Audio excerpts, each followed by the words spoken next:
Chapter 13, Gao, Wild Child of the Veldt.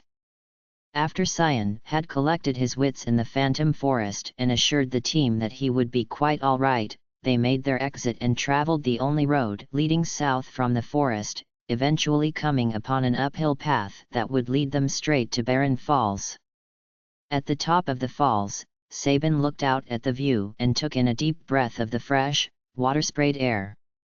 It was a most welcome change from the musty forest air from before.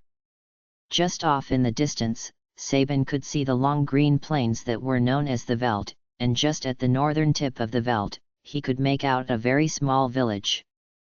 That was Mobliz. It used to be that a traveller could cross a very large bridge to get across the falls and then take a path in the opposite mountains to get to Mobliz. There, you could go down to Crescent Mountain and raft your way to Nikia, which was on the other side of the continent that Narsh was also on. However, that mode of travel was no longer in existence, for somebody, the Empire was the most suspected, but never proven guilty, had burned down the bridge that linked the Veldt to Doma's territory, and besides that, the waterway that linked Mobliz to Nikia, known as the Serpent Trench, had collapsed within itself in many areas due to the use of Magitech machines while the Empire travelled within it, and had filled completely with water so that there was no way one could raft within it. The circumstances regarding the planet's unity grew more and more unfortunate every day, it seemed. Remembering all this vital geographical information, Cyan spoke up first. Sir Sabin, what are we to do now? We've made it through both the Empire's base and the Phantom Forest, but I am afraid we have become stuck. Yeah, really? Sabin exclaimed, and turned to Shadow, who looked bored. You told me to travel south to get to Narsh, but there is no way to get there. There is always a way. Shadow said coolly, and nodded towards the falls. Sabin didn't quite understand him until his own sense of adventure had awoken once more and gave him the inspiration he needed. We can get down to the Veldt by... he murmured to himself, and Cyan interrupted him. There are dangerous creatures there, he protested. And it has only gotten worse since travel through there slowed down. But the Empire is right on our tails, Sabin argued. If we don't get out of Doma territory soon, we'll all be in trouble. Well, if we did slip through the Veldt, we could easily reach Mobliz to recuperate and then... Cyan sighed and crossed his arms over his chest. But how? We'll have to jump the falls, Sabin decided, and slammed his fist into his hand decidingly. Is that what you meant, Shadow? But Shadow merely nodded and did a quick bow. I have served my purpose, he said, and turned to walk away. Sabin blinked and hesitantly raised a hand. Shadow! he cried, and Shadow turned, not appearing to have much emotion over their departure, which had at last arrived. He had decided he had had enough for now. Thanks for your help, Sabin exclaimed. Let's join ranks again sometime.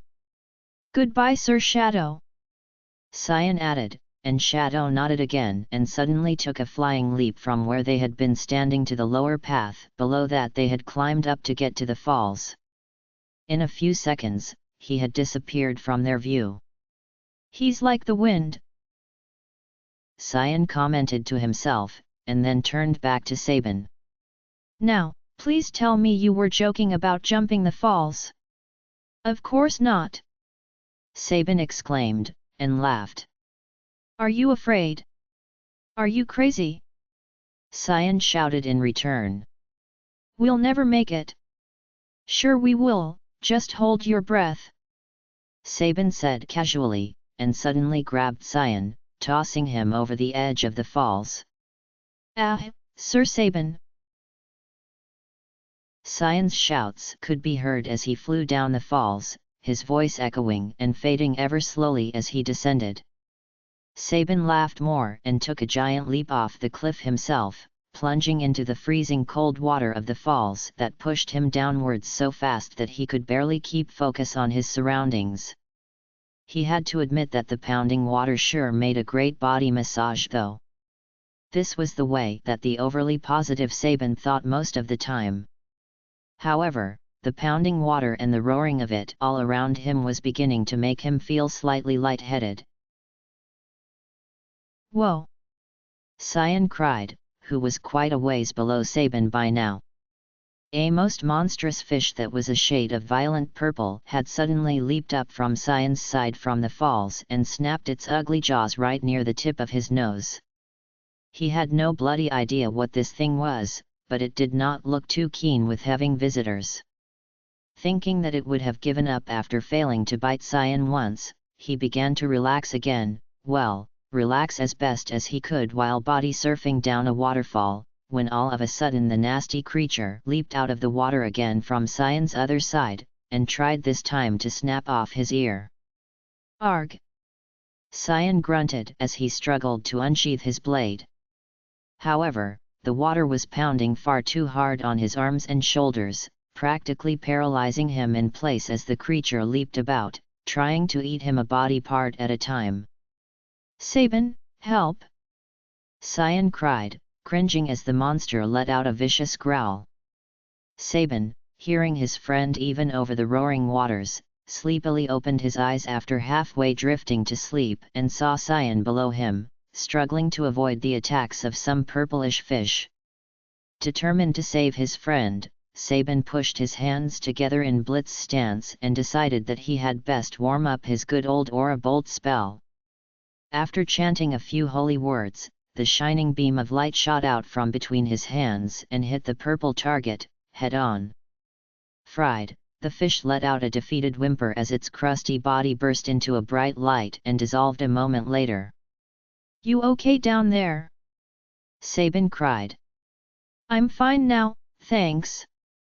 Cyan called back. Sabin suddenly let out a moan and tried to reach up to rub his forehead, which was feeling even lighter now that he had used some of his energy to make the aura bolt. Everything around him began to fade into a soft whiteness. And all of a sudden, his whole body felt light as a feather, as if the wind could carry it off at any moment. Edgar sighed as he peered out the frost-covered window of Arvis's house, hoping to see his brother and Locke making their way up Narsha's main road, but at the same time knowing that all he would see was the same thing as before. Empty nothingness. As usual, the atmosphere of the town was rather dark, since it was completely sheltered from the mountains, but it seemed even darker now, for none of the shops or homes had their outdoor lights on. Everyone was in hiding, for rumor that the Empire was to invade had spread quicker than a fire in a dead forest. Edgar began to wonder if the Narsh guards would even let Locke and Sabin in if they did indeed arrive. Do you see anything? Chere asked worriedly, and Edgar turned from the window to face her. She had dark circles under her eyes, not being able to rest at all since they had arrived at Narsh, since she was so worried over Locke and Sabin. Her new friends, all laying their lives down just for this one chance for her to talk to the Esper. It was ridiculous. What if she couldn't do it? What if she wasn't indeed the last ray of hope for the world like Bannon had said? She suddenly felt sick to her stomach, and reached out to put a hand on the wall so that she wouldn't fall. Please, hurry back to Narsh. Chere prayed under her breath. Celes narrowed her eyes up toward the sky and stopped walking for a moment, tucking her hair behind her ears as she tried to read what time it was by the sun's position in the sky. Locke didn't even notice she had stopped until he asked a question and didn't get an answer. He turned around and sighed some as he watched her eyes slowly inch over the sky, searching for something. She let out a held-in breath and brought a hand to her forehead to shield her eyes from the sun.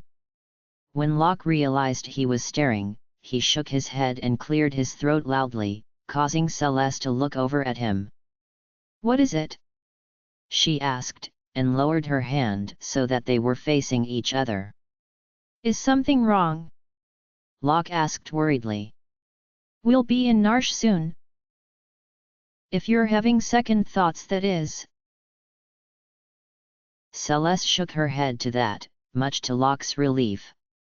No, I was trying to figure out what time it was. Celes replied. Being locked up for as long as I was, I sort of lost my sense of time. I don't really know, sorry. Locke apologized. But really, we should be there soon. I know. Celes said coolly, and crossed her arms over her chest. But it may not be soon enough, I'm afraid. Oh. My head. Sabin let out a low moan and slowly began to sit up, pushing his wet bangs out of his eyes. Oh, Sir Sabin, you're awake! Cyan exclaimed, and Sabin looked over to his comrade, who looked perfectly fine except for some stray locks of hair from his ponytail. Yeah? But I don't remember much. Sabin shook his head and ran his fingers through his slightly damp hair to spike it back up again. The rest of him appeared dry, since they had been lying out in the sun for quite a bit. The water pressure on your head must have made thou as drowsy as I. Cyan said, and sighed. But we made it. Sure we made it, but who brought us to shore? Sabin questioned. I mean, we didn't just float onto the dry grass. Suddenly, Sabin stopped talking when he heard the sound of very quiet footsteps not too far away from where he and Cyan were recovering. Cyan, with his trained ears, heard them as well, and looked up worriedly. Is it a monster? Sabin whispered, suddenly remembering how the Veldt was the home for dangerous creatures of the world all over. Ah! Sabin and Cyan cried in unison, grabbing onto each other. A blur of tan skin and green hair suddenly leapt out of nowhere and landed in front of the two frightened men, hooting and hollering at no one in particular. He finally stopped the noise and then just began to laugh joyfully as if this were all very amusing. Sabin blinked and narrowed his eyes to make sure he wasn't seeing things. It was a boy. Well, perhaps not a boy. A young man might have been more appropriate. He seemed to be in that tall, awkward stage of life a lot of men went through. He was rather skinny in structure, with evidence of small muscles built up on his arms and calves, and a skinny waist. His wild green hair was spiked all about on his head and flying in different directions, but his long green ponytail seemed sleek and tame. He had crimson eyes that were filled with delight. There was not a flicker of malice or hatred in them. He was wearing a sash made from what looked like king behemoth hide around his chest and a matching pair of long shorts that seemed to be put together by someone who could not sew very well. The rest of him remained uncovered, including his bare feet. Who might you be? Sabin asked nervously, although he had a feeling that this was the person who had rescued himself and Cyan. The boy seemed surprised and turned to run. Wait! Cyan exclaimed.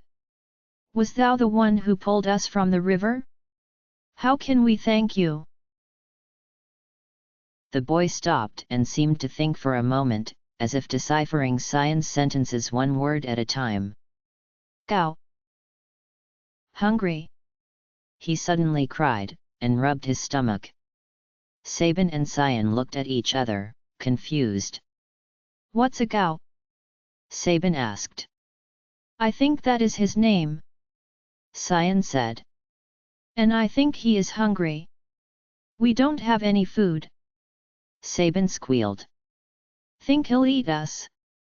At the sound of the word eat, Gao jumped up excitedly. Food. Food. Oh. Sabin gulped and looked at Gao. We don't have any food. Sabin protested. He then tried to make hand movements to get Gao to understand. However, he ended up accidentally doing a blitz attack, and poor Gao was stuck with a nasty aura beam. He cried out and then howled loudly into the sky, although he had indeed not been very hurt at all. Oh, Gao cried. You strangers! Go away! You scare animals! With that, Gao took off in the blink of an eye. Ack! Sabin cried, and hid his hands behind his back. Sir Sabin! Cyan cried, and shook his head. Well, so much for thanking him. I'm sure he is okay, Sabin said. Didn't seem to stun him much with that attack. You have to be pretty strong to be able to resist a blitz like that. What are you implying? Cyan asked, and Sabin shrugged. Nothing at all. I think we should be going to Ma Blizz. I agree. Cyan nodded, and with that, the two men took off up the veldt to Ma Blizz, which could be seen even with their distance from the town. It was a small village, and rather cozy and welcoming of any strangers. Since they were so cut off from the rest of the world, they found visitors to be rare and also a sign of good fortune in the near future. So when Sabin and Cyan finally made it to town, they were immediately surrounded by happy villagers welcoming them and begging to know where they had come from. Well, Sabin proceeded to give some of the villagers a short version of the story of how he and Cyan had come to Ma Blizz from Doma. He also explained that they needed to get to Narsh as soon as possible.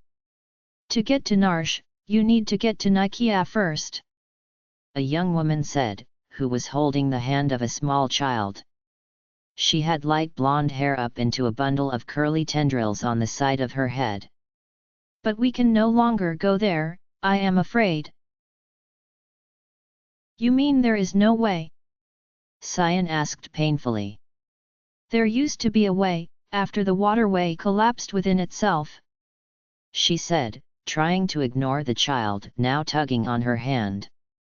One of the injured soldiers here from the Empire developed a helmet that would let you breathe underwater and allow you to swim through the Serpent Trench to Nikia. What do you want already, Ashley?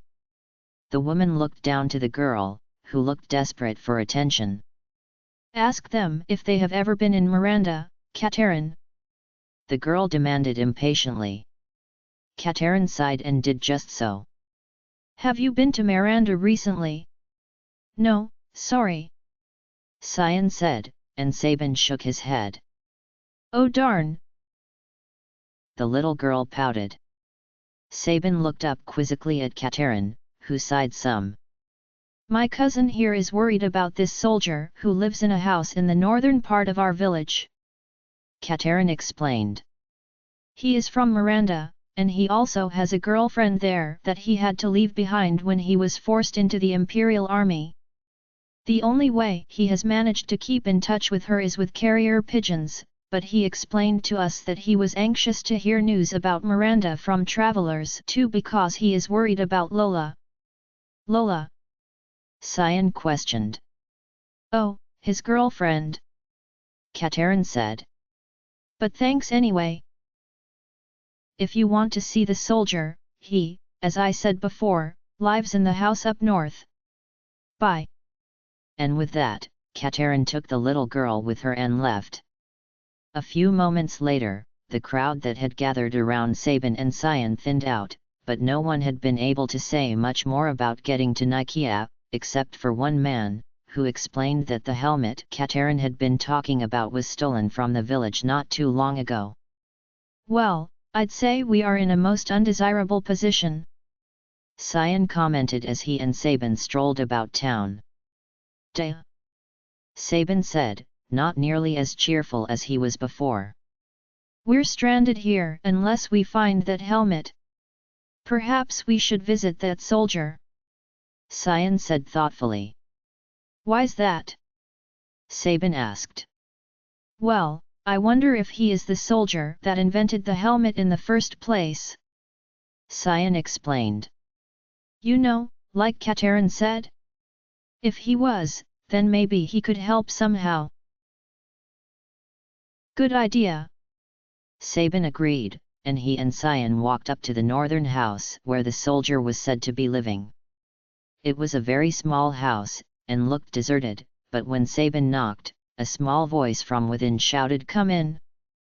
Sabin opened the door and entered, discovering right away that the house consisted of only a big room, with a few bookcases, a rug, a desk with an oil lamp, and a small bed in which a man was lying, the covers pulled up to his stubbled chin. He had a white bandage covering a cut on his neck, and some blood-tinted bandages wrapped around his forehead. It couldn't be seen too well, but his right arm was also in sling, and both of his legs were also set in casts underneath the blanket, for both of his legs were broken. Good late afternoon, sir, Cyan said, and bowed politely. Sabin waved hi, and the young soldier actually smiled. Hello, he said. My name is Ethan. I do not believe that we have met before. Strangers are such a rare thing here in Ma Bliz. The rumor around here is that they bring good luck. Haha. I'm Sabin, and this is Cyan, Sabin said. We're from Figaro and Doma, respectively, although I am doubtful we are good luck of any kind. He laughed heartily with Ethan, but then got back to business. We heard about you from Chere. Oh, she is such a lovely young woman. Ethan smiled. So is there anything I can do to help you? We heard a rumor of a helmet that can let the wearer breathe underwater and take the serpent trench to Nikia, Sabin said. Do you know anything about it? I'm afraid not, good sirs, only that the helmet has recently been plundered, Ethan said sadly. The soldier that crafted that once lived at the inn, but I am afraid his injuries got the best of him, and he... Oh, I'm sorry, Cyan said quickly. In that case, we didn't mean to trouble you.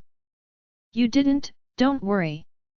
Ethan smiled and then suddenly let out a painful moan, turning to slowly shift onto his back to relieve some of his pain. Sabin furrowed his eyebrows in concern, wondering if now was the right time to go. Before you leave, Ethan suddenly spoke up again. Do you see the letter on that desk over there? Sabin looked and said yes, as indeed there was a sealed letter on the only desk in the room. I am from Miranda, Ethan said sadly. When the Empire invaded our town, they forced me to join their army, and when I heard we were to attack Doma, I ran away. However, they caught me and did this. He moaned again, and Sabin thought he heard the man sniffle. That letter, could you read it to me? It just came today and I think it may be from Lola. Sure, Sabin said, and Cyan nodded. Sabin took the letter from the desk and carefully unsealed it, pulling out the stationery inside. It smelled faintly of roses. I can't get used to Imperial troopers walking the streets of Miranda, but otherwise things are okay. Flowers are blooming in the garden, telling me spring is here. How are you doing? I'm so worried. I wish I could fly to your side. Rest, and know that I think about you constantly. Come back to me. Love, Lola. Sabin ended the letter, and looked back to Ethan, who was staring up at the ceiling. Finally, he heaved a sigh and closed his eyes. I'd like to write her back, but I can't even pick up a pen, he moaned. At any rate, thank you, and good luck on your journey, strangers. Sabin and Cyan considered themselves dismissed, and made their exit. I feel sorry for him, Sabin mused when they stepped outside. Indeed. What the Empire does to its own soldiers is terrible. Cyan shook his head. I only know too well how that man feels, to be separated from the ones he loves. Sabin sighed as Cyan looked down. Well, the sooner we get to Narsh, the sooner we can protect more people from the Empire. Sabin explained gently. But at any rate, since we can't get the underwater helmet, I think that we may have to go down to Serpent Trench and investigate it ourselves. I am going to go to the item shop and pick up some rations for the trip down the veldt. What of me? Cyan questioned. Sabin smiled. I have an idea for you, Sabin said, and looked back to the soldier's house. While you're waiting for me, why don't you sit down in there and write a letter to Lola for him? You know, ask him what he wants to say and write it down for him. That's a most wonderful idea, Sir Sabin, Cyan exclaimed. I shall propose it to Ethan right away. I'll see you later. Bye, Cyan. Sabin smiled, and waved before making his way across the small village to the item shop. There, he purchased a few tonics, Phoenix Downs, a stamina recovering tent, and some dried meat for a late lunch/early dinner in case they did not make it back to Mobliz at a reasonable eating hour. After his shopping, Sabin explored the town on his own for a bit, taking in the peaceful scenery and happy laughter and chatting that surrounded him. For Sabin, it had been ages since he had been in a town that was not filled with fear or despair from the Empire breathing down their necks. The world had become undone, and at the rate the Empire was growing, there might not be any sanity left in the hearts of the poor people by the end of the year. We'd better be leaving if we don't want to be walking on the veldt in the dark, Sabin noted to himself as he looked up at the sky. With that, he picked up Cyan from the soldier's house, almost feeling bad for interrupting the two men's conversation about swords. After saying their final goodbyes, they left, and Cyan held up the letter he had written. He was so happy. Cyan smiled as they passed by a carrier pigeon post box and deposited the letter in it along with the 50 gil it took to mail it. I am glad. Sabin smiled back. I just hope we get some of that good luck the villagers here say we have. The veldt air was rather humid and the tall, dry grass made a crunching noise as Sabin and Cyan marched through it. The Crescent mountain range was directly south of Mobliz, and within it was the Serpent Trench. Sabin was beginning to feel a bit restless, almost wishing a monster would come out of hiding to challenge his idle fist, when all of a sudden, there was a loud screech, and Gao, the wild child from before, leapt out of the tall grasses ahead of Sabin and Cyan, giving them the scare of their lives. Ah! Sabin screamed. Good sir, what are you doing? Cyan scolded Gao, who burst out laughing. A loud growl emitted from his stomach, suddenly making him moan and rub his tummy. Gao hungry? He sniffled. Strangers scare away all food. I think he's talking about us. Sabin blinked. Obviously, Cyan said. Why don't you just give him some of that dried meat you picked up before? Oh, all right. Sabin sighed and pulled out a piece of the meat, throwing it to Gao. There you go, sorry we scared the animals. Sabin said bitterly, not wanting to part with his portion of their dinner. Gao cheered happily and caught the meat, instantly stuffing it into his mouth hole. You're going to choke? Sabin cried. Gao blinked and then gulped the meat down, a most satisfied grin on his face. Thou are so odd, Cyan remarked. But at any rate, there is your repayment for rescuing us at the river before. Thank you. I am Cyan, and he is Sabin. Gao looked from Cyan to Sabin, and then back to Cyan curiously. You Cyan. You Sabin. Me want more food. Gao exclaimed happily. No more for you, Sabin said firmly, and crossed his arms over his chest. You go get more for me. Gao tried, and Sabin shook his head. You're a regular munchkin, he exclaimed, and Gao howled. And you? Afraid of me? He smirked, and Sabin blinked. You wanna fight? Sabin challenged, and raised his fists. Sir Sabin, Sir Gao! Cyan cried, but of course, no one was listening to him. Me not wanna hurt you. Gao smiled sweetly, making Sabin turn red. Quit looking at me like that! Sabin shouted, and leaped at Gao. Gao cried out, and before Cyan could stop either of them, they were chasing each other around in circles, bringing dust up from their feet. Finally, Gao stopped, and laughed manically as Sabin collapsed to his knees. You're pretty tough, Sabin huffed. Wahaha, that fun! Gao replied. Sabin strong! I'll show you strong! Sabin cried, and they proceeded in chasing each other all over again. Gao was so fast, he managed to slip out of the circle that he and Sabin were running in without Sabin even noticing until a few minutes later, when Gao started to laugh and point at the disgruntled Sabin who was chasing himself in a circle. Cyan tried his best to hold back a chuckle. Me like dancing! Gao smiled. You good leader! Sabin stopped running and turned even redder than before. Shut up! Sabin bellowed, and Cyan stepped in between them. Simmer down, sirs! He said calmly, and looked to Gao. And thou? O wild one, who might you be exactly? Thou! Gao blinked and began walking around them, looking all around. Thou! Thou! I don't think he knows you're talking to him. Sabin whispered rather loudly. Ahem!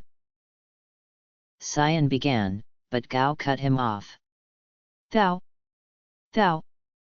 Thou! Thou! Thou! Thou! Oh dear! Cyan heaved a sigh and turned around.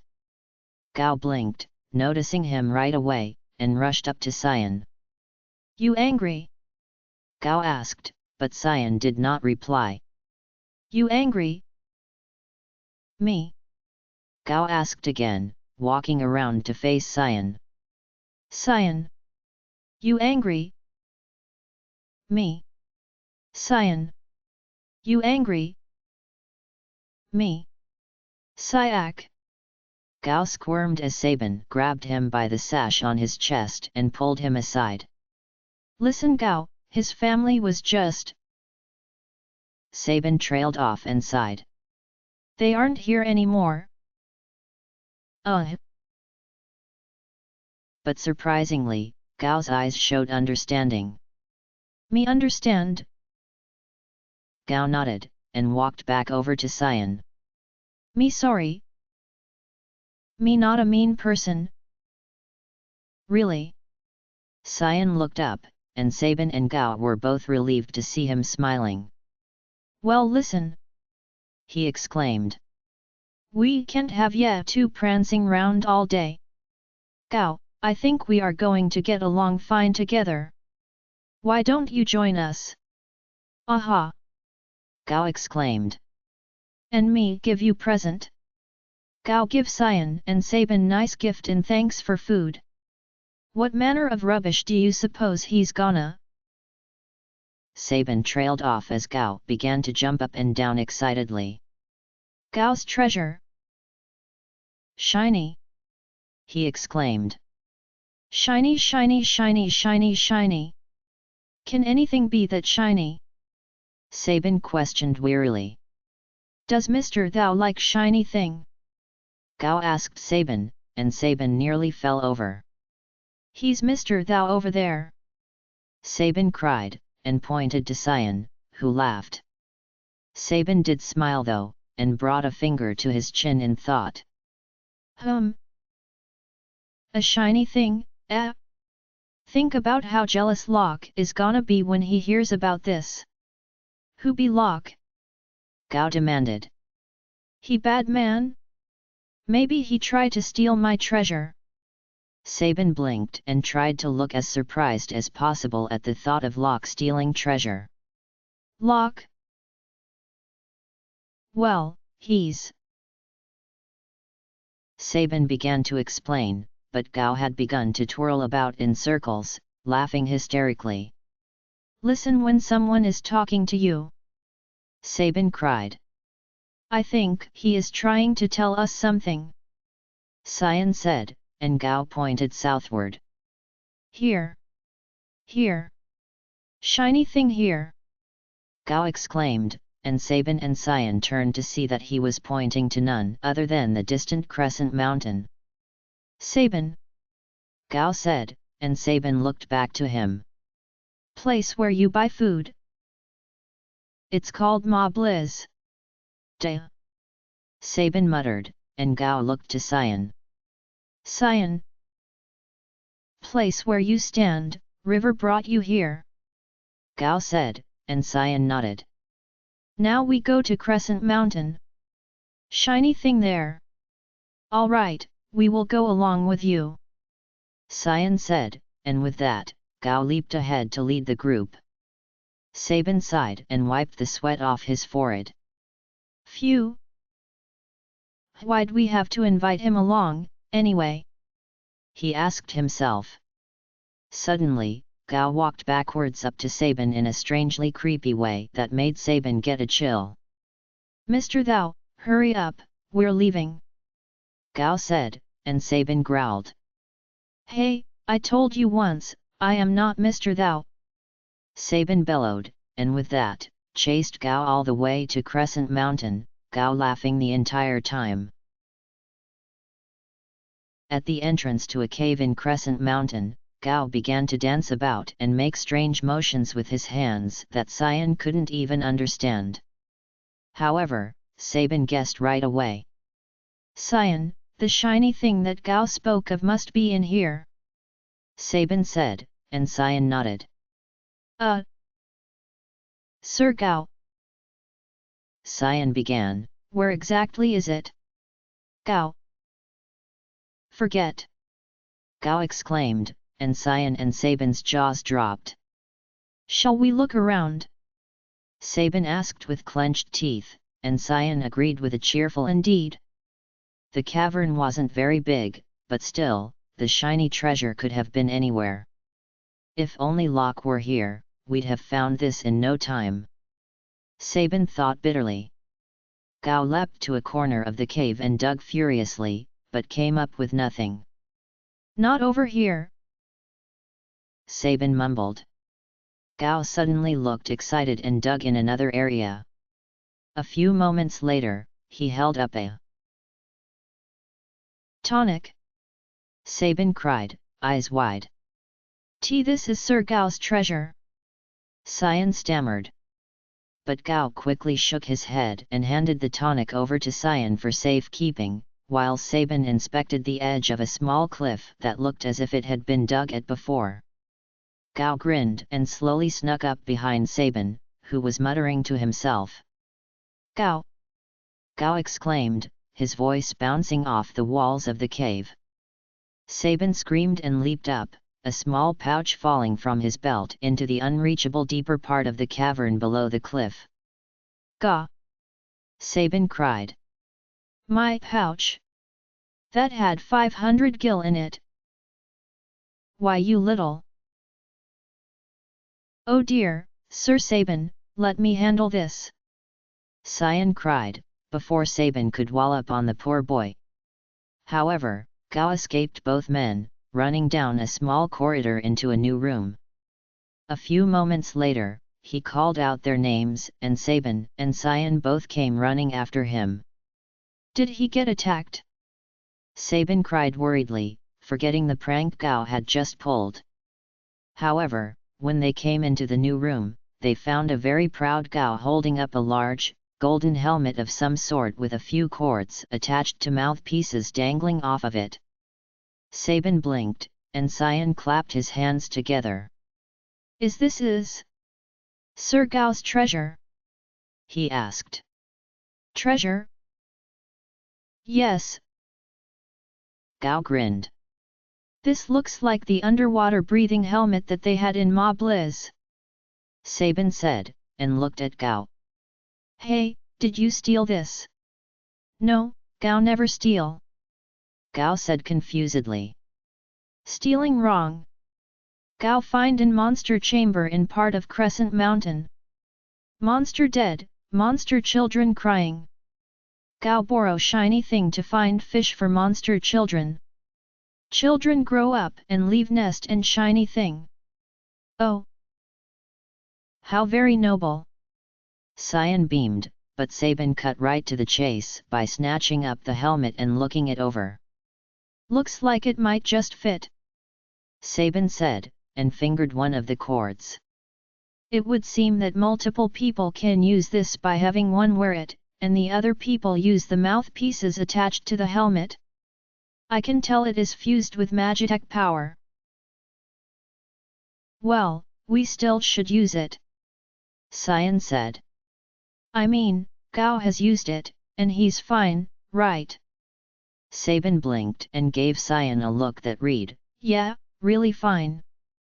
But he knew what Cyan meant. Gao had wandered off to another room in the cave, which actually led outside to a ledge over a very fast river. This serpent trench, Gao explained when Sabin and Cyan had joined him outside. Currents. Fast. Cyan gulped. No kidding. Sabin said, and looked at the helmet again. But if we don't hop in, we will never see our friends again. Right? Cyan said, and looked up from the ground. So let us go. Gao! Gao exclaimed. The trip through the Serpent Trench went very quickly for the team. Before Sabin knew it, they had reached the docks of Nikia's harbor and had pulled themselves onto dry land once again. A sailor who had been lifting crates and bringing them onto a ship nearby turned to look at the three soaking wet travelers, surprised. Hi! He exclaimed, and set down the crates. Did you come from Ma Bliss? Yeah. Sabin explained, and took off the helmet. Cyan and Gao removed their mouthpieces as well. So they have recovered their lost helmet? The sailor said, and smiled. Yeah, but we don't know how to return it, since we're not going back. Cyan said worriedly. Don't worry about it. The sailor said. If you want, we can take it to Ma Bliss for you by ship like we used to do when travelers still came to Nikia with the helmet. Oh, well thank you. Cyan exclaimed, and Sabin handed over the helmet to the sailor. Speaking of ships, will there be one leaving for Narsh anytime soon? Sabin asked. You're in luck, one will be leaving in a half an hour, said the sailor. If you get seasick, I recommend you get a good drink in you at the tavern before leaving. Good drink? Gao questioned, and Sabin laughed. Come on Gao, we'll show you around. Sabin offered. Bet you've never been anywhere outside of Ma Bliss and the Veld, hey? Gao no remember.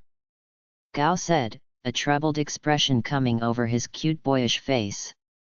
It is okay, Sir Gao. Cyan smiled. Let us all get something in our stomachs before we go to Narsh. So, the three men made their way into downtown Nikia, which was full of many outdoor merchants excitedly shouting to each other and to the potential customers. Gao blinked in amazement and looked all around, taking everything in. Everyone looked so happy. No one looked afraid that he was around. Here's the tavern! Sabin exclaimed, and they entered. It was actually quite empty, except for the bartender himself and a young woman leaning up against the wall. She was actually quite attractive, but there was something almost sinister behind her deep violet eyes and shining red lip smile. Cyan eyed her strangely as he, Sabin, and Gao sat down. "Hello," the bartender said gruffly. "What will it be?" "This place got any specials?" Sabin asked, and laughed nervously. It had been a while since he had had anything like alcohol, and he honestly couldn't remember any good drink names. "Yeah, it's a mix of Curial and Mimit greens with just a touch of cherry," the bartender said. "Sounds great," Sabin said. 3 rounds of that please." The bartender turned to make the drinks, and spoke to the team as he did so. "You look kinda wet. Make your way here through the Serpent Trench." "Yep," Sabin said. "So that means you were up north," the bartender concluded. "Lots of troubled folk up there?" "Have you met the man who lives in the lone house north of Doma? His wife bore him a son 13 years ago, but the poor girl died while giving birth. The man totally lost it, and thought the child was a monster. He threw him out on the veldt to die. Wonder if the poor baby survived. Probably impossible, but..." He shook his head and handed over the 3 drinks. "Anyway, good that you've come to Nikia safely." With that, he disappeared through a door behind the bar to get some more supplies. Sabin felt his spirits go down a little after that story, and looked to Gao, who was curiously looking over his drink. Suddenly, a thought came to him. "Hey Gao! How old are you?" Sabin asked, and Gao looked up. Gao held out a hand and began counting in a most confusing way. Finally, he looked up at Sabin and grinned. "Gao! Forget!" he exclaimed, and laughed.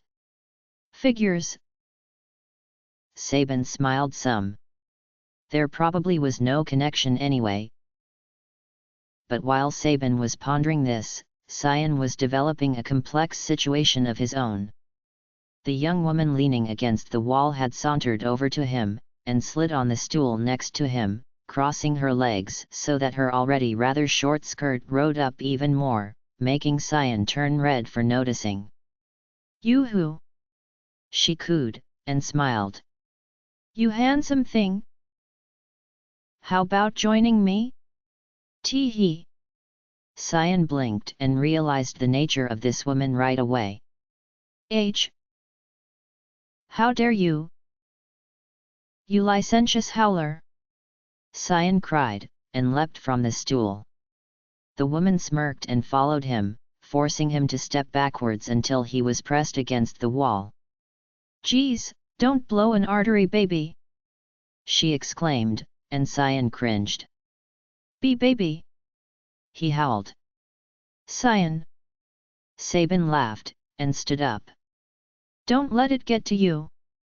But I'm not like that," Cyan protested. "No one thinks you are," Sabin said, and smiled. "Just let it go. Stop whispering," the woman exclaimed. "My ears are burnin', baby." "Enough!" Cyan cried as Sabin and Gao proceeded to drag him out of the bar. "Have you no shame? I'll have you know," etc. etc. "Goodness!" the woman exclaimed after they had left. "Cyan! Don't you know not to pick a fight with a lady in public?" Sabin shook his head. "That was no lady!" Cyan cried. "Gao disagree." Gao trailed off, with hearts in his eyes. "Sir Gao!" Cyan moaned. No, you see." The 3 of them proceeded to argue about the young woman in the bar even when they boarded their ship for Narsh. Finally, though, things began to quiet down between them. The sun had begun to set, casting a soft golden glow in the horizon. Sabin was sitting by himself at the head of the ship, half meditating and half thinking about what would happen when they reached Narsh. Chere would talk to the Esper, but Kefka was also going to attack. Did Kefka know Chere was in Narsh? If he found out, he would surely try to get his hands on her again. Right then, Cyan walked over to Sabin, and put a hand on his shoulder as he sat down himself. Narsh is just a stone's throw away. Cyan exclaimed with some cheerfulness in his voice, despite knowing about the situation that would await them. Sabin had explained everything to him and Gao in full depth on the boat. I just hope the others arrived safely, Sabin said, thinking of Chere, Edgar, Bannon, and Locke. I am sure they did. Cyan nodded, and Gao suddenly appeared as well from behind Sabin and Cyan, his hands folded together. Me hope so too. 14. The young woman surrounded in light. Chapter end.